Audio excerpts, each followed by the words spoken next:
President Trump hosting tech leaders at the White House last night. CEOs included Mark Zuckerberg, Sam Altman, Tim Cook, and Satya Nadella, all around the table with the president praising him for his leadership and outlining plans for multi-billion-dollar investments in the U.S. Joining us right now is Congressman Khanna of California's districts in the heart of Silicon Valley. You watched this. This was very much like a cabinet meeting where everybody went around in a circle and told the president how great he was. What did you think of that? I was going to say the same thing. I couldn't tell if it was a cabinet meeting or if this was a tech CEO meeting. I mean, the flattery was over the top. They're scared. They don't want to be targeted with the tariffs. They don't want him to tweet something out about a DEI program. But here's the problem. They weren't honest with him. In private, they'll tell you they really have a problem with the tariffs that are on India and on Japan. They'll tell you they have a problem, as Bill Gates has said, about U.S. aid being gutted. They'll tell you they have a problem with the attacks on universities. By the way, I think they'll tell that to him privately. They just won't tell him that around that table. When you've got a photo op like that and you've been invited to a dinner, I can't think of any scenario where somebody, even a foreign leader, shows up and is super critical at a point when you've got the photo op and everybody's around. Those are more for showing off, like, hey, we're working together, we're building together. Sure, they were critical of President Biden, though, in public and in private. And they were meeting with him at the White House, probably. I would say I didn't see many meetings like this at the White House of tech leaders with President Biden.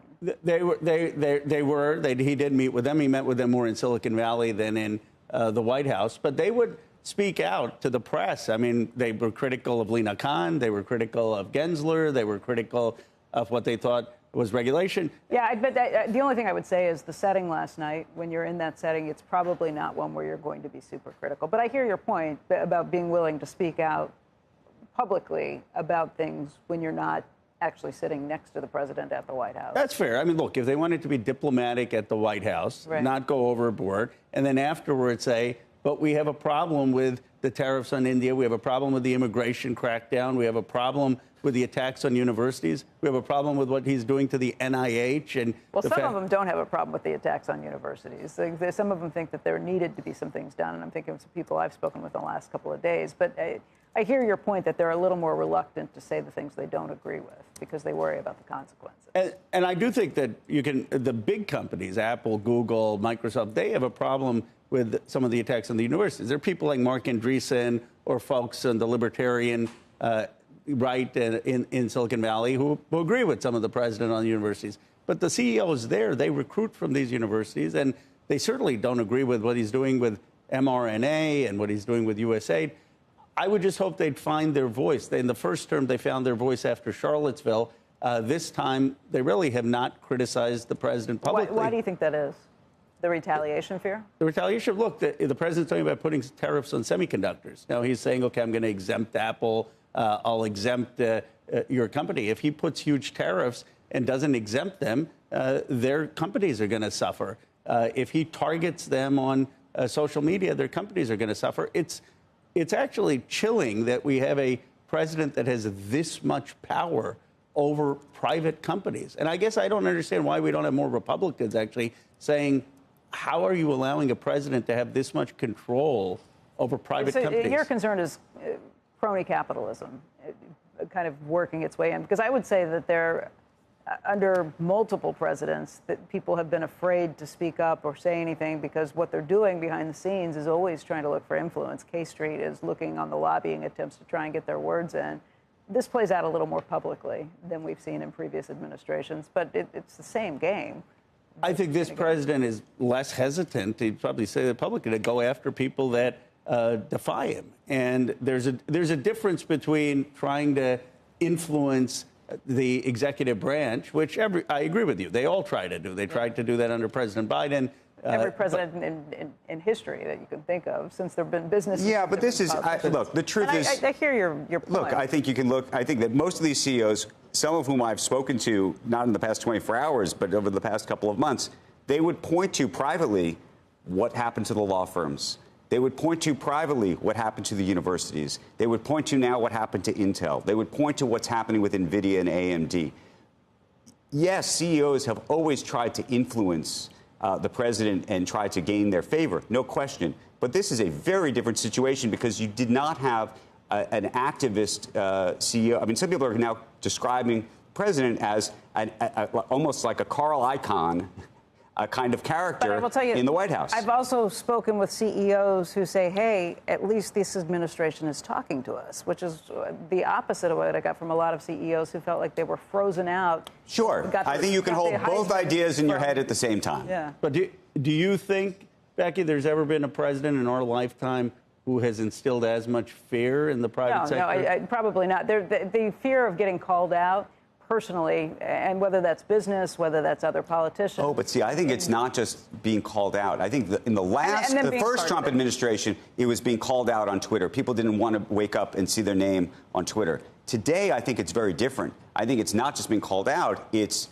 you know, they look at the 60 Minutes example with Paramount. Right. They look at Disney example, and they say to themselves, it's not just that he's going to say I'm a bad CEO and some, you know, it's that the company is, next time they want to do a deal, they're going to say, you know what, give me a VIG, or right. That's what we're talking about. How is that different than what the Biden administration did to Elon Musk by saying we are going to write new legislation on electric vehicles? Where, first of all, Elon got mad he wasn't invited to the White House when they had this huge EV summit. But then the rules were written that basically wrote his company out and advantaged others that were union shops and that did things differently. I mean, that's also. I know he's a guest, but I just want to, and I'm not going to defend that because I think that was one of the biggest mistakes of the Biden administration in terms of how they treated Elon Musk. I agree with that, and I publicly criticized that at the time. 100%.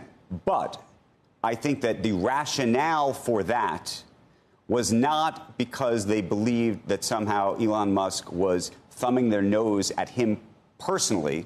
They believed.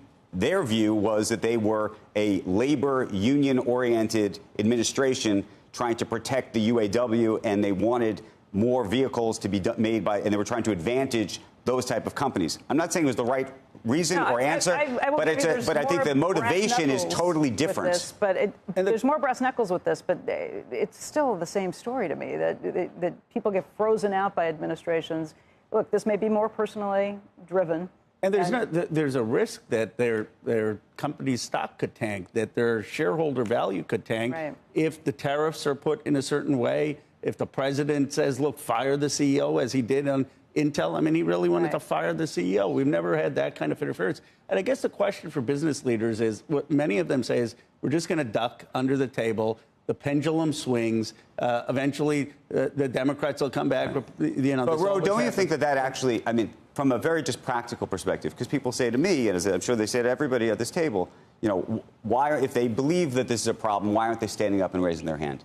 And I think that they're trying to play the long game, because if you raise your hand right now and say, I hate this, I don't like the president, I don't like what he's doing, there may be no opportunity to play the long game, meaning you will end the game right now because something will happen potentially that could injure your ability down the road to even exist. I guess my question is, what would you have them do? Well, first of all, I would have them. By the way, I'm not saying that's a good thing. I think it's actually a bad scenario that this setup even exists. First of all, I think they shouldn't underestimate their own power. I mean, in my district, you have 5 companies over $1 trillion, $14 trillion of value. East of the Mississippi, there's one company close to $1 trillion, J.P. Morgan. These folks have been, they're driving the American economy. They're driving our GDP. The president of the United States cannot just sabotage a wealth generation. They have enormous influence and power.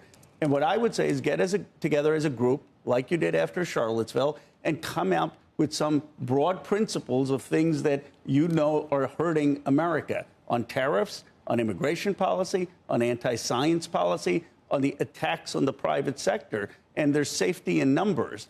And that's a collective action issue, though. I mean, you really need, it's a collective action issue, meaning you effectively need, this goes to the Chamber of Commerce, this goes to the Business Roundtable.